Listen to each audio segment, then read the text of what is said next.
Story 1. I'm a lawyer and had a client call saying she needs help with a merger. But don't worry, it's super easy peasy lemon squeezy. That project took 6 months, and I almost had a breakdown. She didn't understand why the bill was so high since it was so easy. Story 2. Dancing. I wouldn't say it looks easy, but when I see people do it, they are so good at it and it flows so well it looks easy. But I just cannot get my body to do anything more than a bop and maybe some awkward arm moves. I'm 25 and dance like a 50-year-old at a reunion. Dancers are so delicate and make it look easy. It is honestly amazing. It's just hilarious when I try to do anything and fail horribly. Story 3. A basic physical exam at the doctor looks like a simple look at the throat, listen to the chest, and confirm they have a heart. In reality, doctors spend thousands of hours practicing so that when you come in with a murmur or an unusual syndrome, they can recognize it immediately. There are entire class sections on how to respectfully ask your patient to turn their head and cough as you press on their abdomen to check for hernias. Story 4.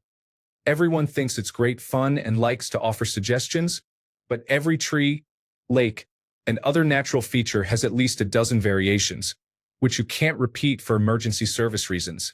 Moreover, you get cities that want a street name change anytime the road changes direction, regardless of a logical breakpoint like an intersection. Story 5. Pretty much anything that a professional does, they make it look easy because it's their job. Throw a football 65 yards accurately. Simple if you're an elite athlete. Cut open a chest cavity to fix a few coronary arteries. It's just another day at the office for a surgeon. Frame up a structural wall within a 2,000 square foot house. Just a bunch of wood and nails is all you need. Make crowded teeth perfectly aligned. Surely it's just a matter of wearing trays 1 through 55 and voila, it's all straight. In reality, each of these tasks takes someone who trained for years to visualize the problem, solve it, and execute it to perfection. It looks easy because they practiced extensively. Story 6. Flying remote-controlled helicopters. It looks so effortless when watching seasoned flyers, but in reality, it's like balancing a marble on an upturned bowl. Story 7. Hanging out with friends during that I'm not at school, but I'm still dependent on my family period, where you have spare time but have no way of getting anywhere. Story 8. Writing a 250-word open-ended reflection where you are expected to be creative. All I want as a graduate student is some structure and also a rubric. Story 9. Maintaining friendships from high school or college after you graduate. People get so busy with work and starting their own families that friendships get put on the back burner. You stop talking to someone for a few months, then it suddenly hits you that you are no longer friends with the person. Story 10. I use a wheelchair, and people usually don't believe me when I say that getting around can be difficult because many of them think that pushing a wheelchair is easy. They literally tell me this. The thing is, when you use a wheelchair all day and it is basically your only means of transportation, it looks more natural. This becomes a problem when I point out accessibility problems. They often don't believe me because they see how I can navigate and assume that it's easy just because I make it look easy. Story 11. I've watched instructional videos that make it look so easy, but I always just end up with a crumpled up mess, and that's how it gets put away. Story 12. Finding a career you will want to go to every day that will not crush your soul.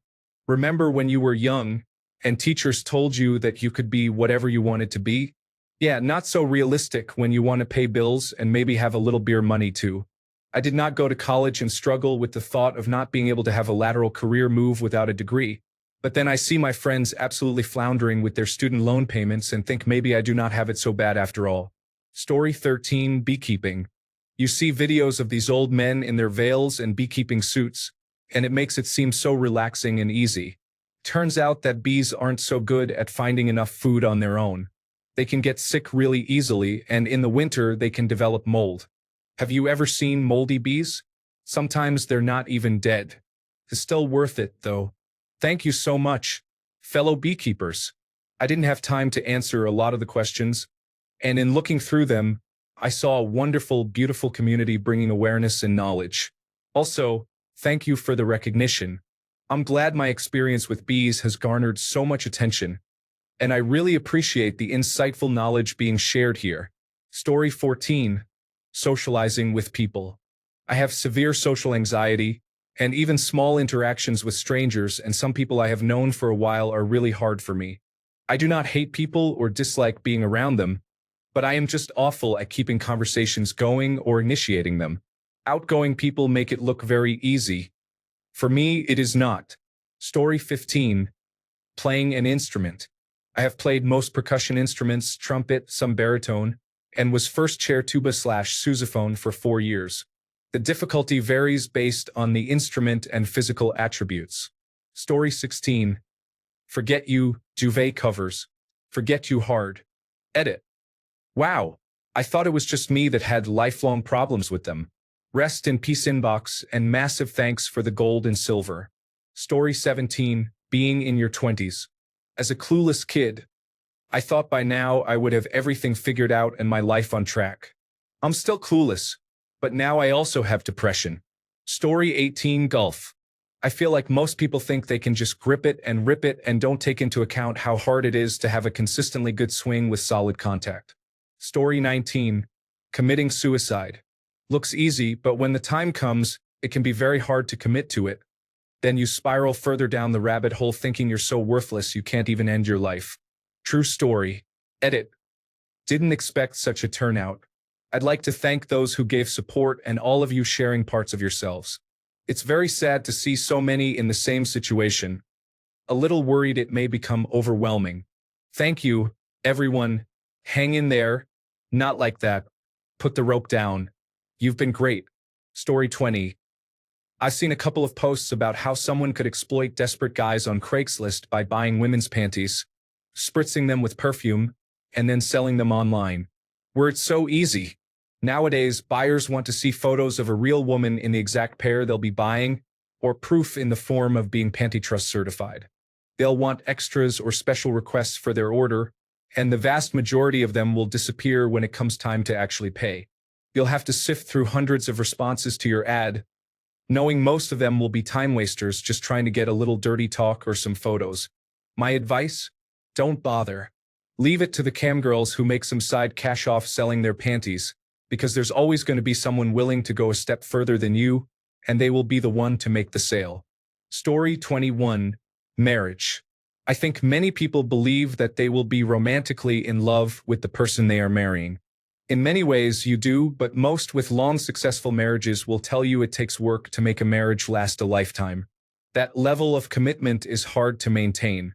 The rewards are enormous, and you will never be closer to another human if you're doing it right. My wife and I just celebrated our 40th, and we've known each other for more than 45 years, planning on being together till the end. Story 22. Life after university graduation.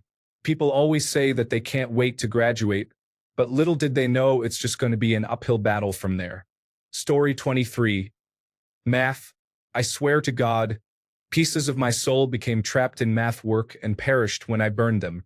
Oh my gosh, you guys, this is my first award and most upvoted thing ever. Thank you so much.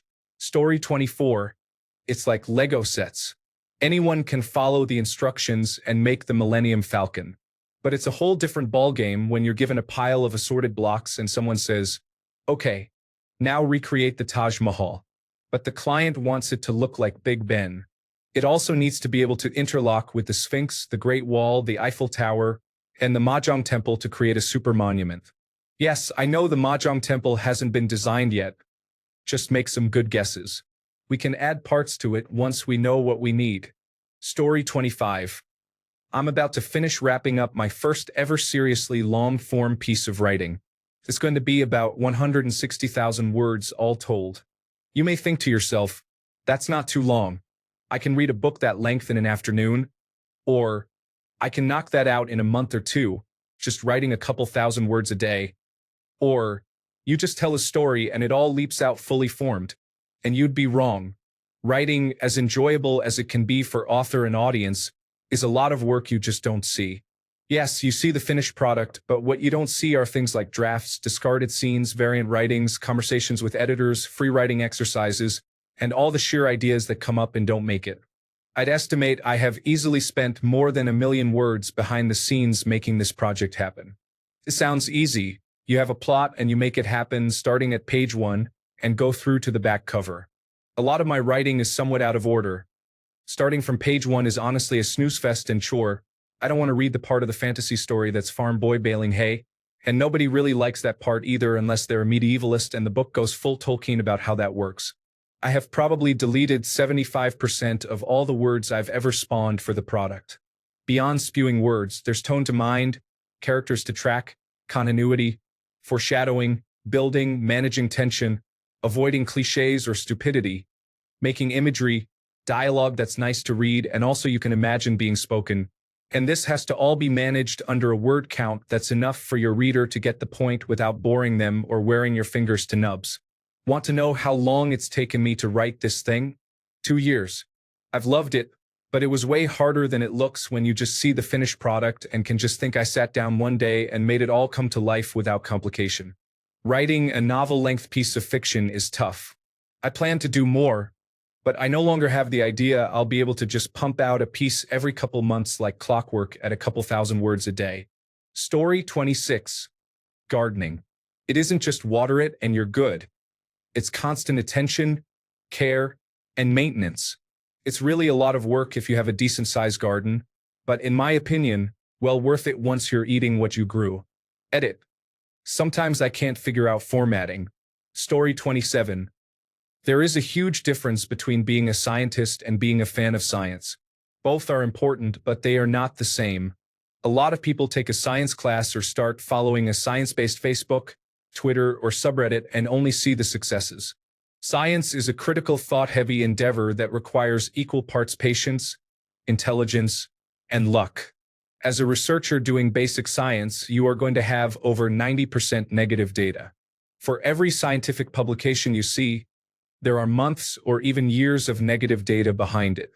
The material that science fans and enthusiasts share on Facebook from pages like I Love Science is distilled from the frustrations and efforts of scientists who probably drink heavily. Story 28. Letting go. No, you won't just switch it off. You won't just stop it when you want. You won't stop craving it. You won't stop missing it. You'll always find yourself almost back to it because you've made a habit of doing it so many times daily that your brain hardly ever registers when you're consciously with it. I'm sure you all understand. Could be drugs. Could be a toxic relationship. Could be a hobby that you just can't see yourself ever stopping because of how much joy it brings you, like gaming, handicrafts, or even your very job, but you must stop it because of other, more important and immediate reasons. It hardly matters what it is about, and yet switching it off from your life will always be hard. If you must let it go, against all odds and against your own wishes, then be strong.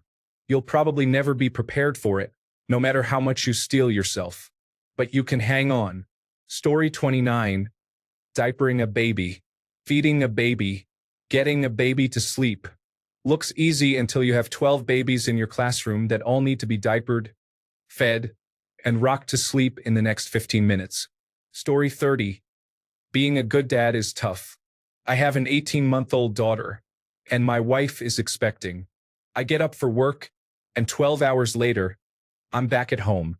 Almost as soon as I walk through the door, I'm on dad duty, trying to entertain my daughter, give my wife some time to relax, sort out dinner, and clean the house.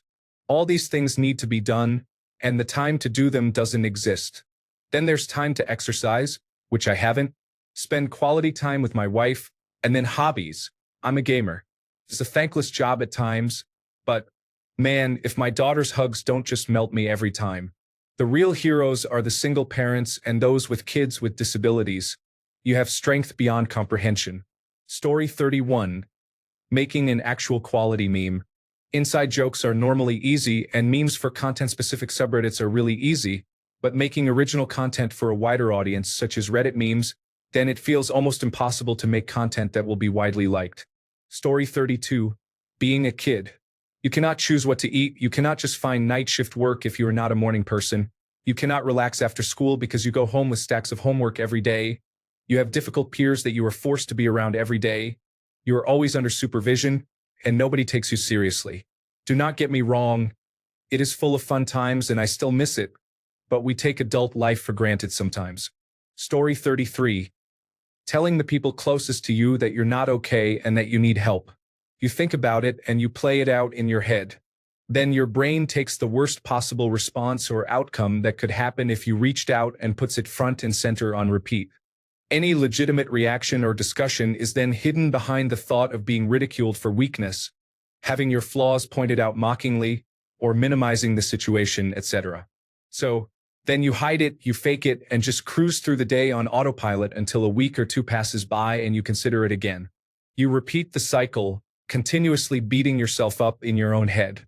If you're strong enough, you deal with it for years, even decades. If you're not, it starts to manifest in the real world and begins to affect how you behave and how you interact with the world and others. Maybe you start to isolate yourself, fearing that the next conversation you have, you might slip and say something that will let the cat out of the bag. You may even become hostile or domineering to people because that level of interaction is the easiest kind to get, or maybe it's just fun.